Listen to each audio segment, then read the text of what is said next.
कुनारी ख्वाहिशें भाग 3 अंतिम भाग। इधर गीता भी असलियत जान चुकी थी। अब वह सागर से छुटकारा पाना चाहती थी। सागर सुबह काम पर जाता तो बाहर से ताला लगा कर जाता। इधर गीता का परिवार उसे ढूंढ कर थक चुका था। इश्तिहार छपवा दिए गए ताकि गीता का कहीं से कोई तो सुराग मिले।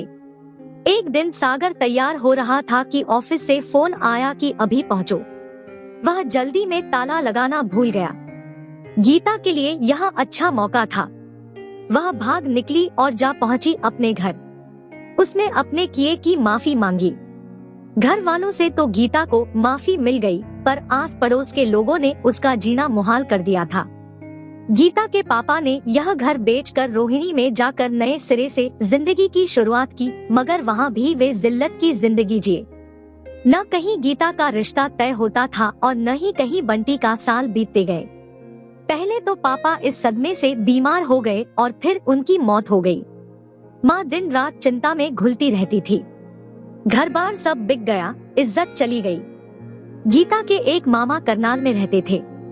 एक दिन वे बोले, दीदी करनाल तो मैं आपको लाऊंगा नहीं, मेरी भी यहाँ इज्जत खराब होगी, पर आप कुरुक्षेत्र में शिफ्ट हो जाओ, कम से कम दिल्ली जितना महंगा तो नहीं है।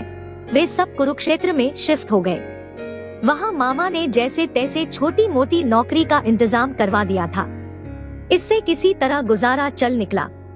गीता अब 35 साल की और बंटी 40 साल का हो गया।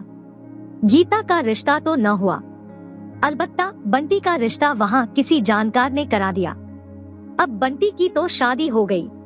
क्या करता, कब तक गीता के लिए इसे भी कुनारा रखते, आगे परिवार भी तो बढ़ाना था।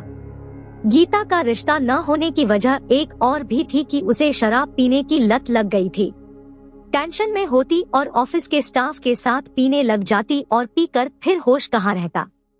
कभी कभी तन की आग भी सताती और कोई न कोई अपनी भी आग इससे बुझा लेता।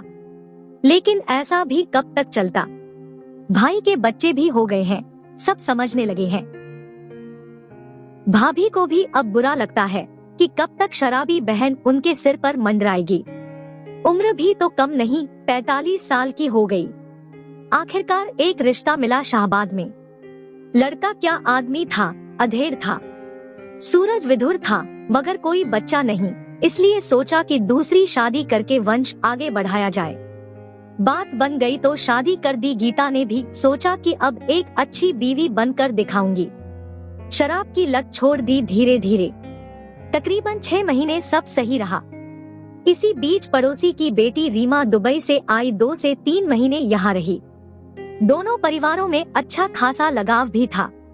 रीमा जितने समय तक शाहबाद में रही, गीता संग अच्छी दोस्ती रही। वह सारा दिन भाभी भाभी करती रहती। जाते जाते रीमा गीता को बोल गई, भाभी मैं आप दोनों को दुबई बुला लूंगी। वहाँ की लाइफ यहाँ से अच्छी है, वहाँ सेट करूंगी आपको। गीता और सूरज भी खुश थे कि वे दोनों दुबई में सेट होंगे। वैसे भी आगे पीछे कोई नहीं, दोनों ही तो हैं, तो कहीं भी रहें। 2 महीने बाद रीमा का फोन आया, भाभी यहाँ के नियम बहुत सख्त है, इसलिए हमें यहाँ के नियम से चलना होगा। मैंने आपके पेपर सब तैयार कर दिए हैं। मैं आपको अपने बच्चे की नैनी यानी आया के रूप में बुलाऊंगी, फिर आप यहाँ सेट होकर सूरज भैया को बुला लेना। कुछ समय बाद गीता खुशी खुशी दुबई चली गई, लेकिन वहाँ के तो रंग ही कुछ और थे। सुबह 5 बजे से रात के 12 बजे तक सारे घर का काम करे। उस पर बच्चा इतना बिगड़ा हुआ था कि कभी उसे गाली दे, कभी चप्पल उठा कर मारे, खाना भी ढंग से न दे, बस जो बचा खुचा वही दे दे, चाहे उससे पेट भरे या न भरे। गीता न तो बच्चे को डांट सके, न ही कहीं जा सके और न कोई पैसा उसके पास। खून के आंसू रोए बेचारी। 4 साल तक न तो परिवार वालों से कोई बातचीत, न ही सुख की सांस ली। आखिरकार गीता ने एक दिन हिम्मत की, जब रीमा और उसका पति ऑफिस गए हुए थे। वह चुपचाप एक खिड़की से भाग निकली और पहुंची सीधा पुलिस के पास और सब कुछ बताया। पुलिस जा पहुंची रीमा के घर। हाँ, गीता भागी जरूर। पुलिस ने उसके खिलाफ शिकायत भी की, मगर उसने धोखा नहीं दिया रीमा को, जिस तरह रीमा ने उसे दिया था।